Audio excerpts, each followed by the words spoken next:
Sir हम नकबजनी का भी हमारा ना म्यार दुनिया से अनोखा है। आपने अभी रियल स्टेट सेक्टर का ही क्योंकि तज़किरा कर रहे हैं, हम हर एक बंदे को टैक्स करने पे तैयार हैं। Real real estate estate sector की डॉक्यूमेंटेशन पे तैयार नहीं है, नहीं। सिर्फ डॉक्यूमेंटेशन। अच्छा, मैंने मैंने पूछ उस लो काला धन कहाँ मैंने से आ रहा है, मैं वही नहीं मैं पूछने पे तैयार। मैंने मैंने उसी में रियल एस्टेट का भी मेंशन किया है तो अपनी सर अपनी तकरीर में। हुकूमत से पूछे ना जी, उनको कौन रोक रहा है।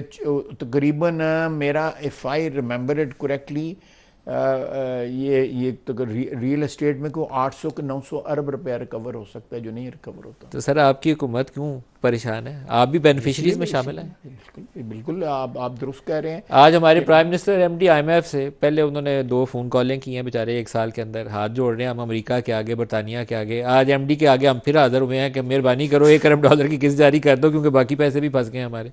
ये हालात है हालात हमारे। है, बिल्कुल सही है। आज जिस जगह पे हमने अपने आप को ला के खड़ा कर लिया, हमने, मैं किसी एक ये पर्टिकुलर, कलेक्टिव हमने रिस्पॉन्सिबिलिटी है। हमने कलेक्टिव ने, मिनहासल कौम जिस जगह पे ला के, जिस मोड़ पे हम अपने आप को ले आए हैं, उसमें हमारी इज्तमाही गलतियाँ, गलतियाँ बड़ा छोटा लफ्ज़ है, ब्लंडर्स जो है ना वो हमने कमिट किए हैं, और विदाउट नोइंग कि हम किस किस्म का पाकिस्तान जो है अपनी आने वाली नस्लों को जो है ट्रांसफ़र कर रहे हैं। Sir A very beleaguered society, a very beleaguered financial system. Almost everything is faulty.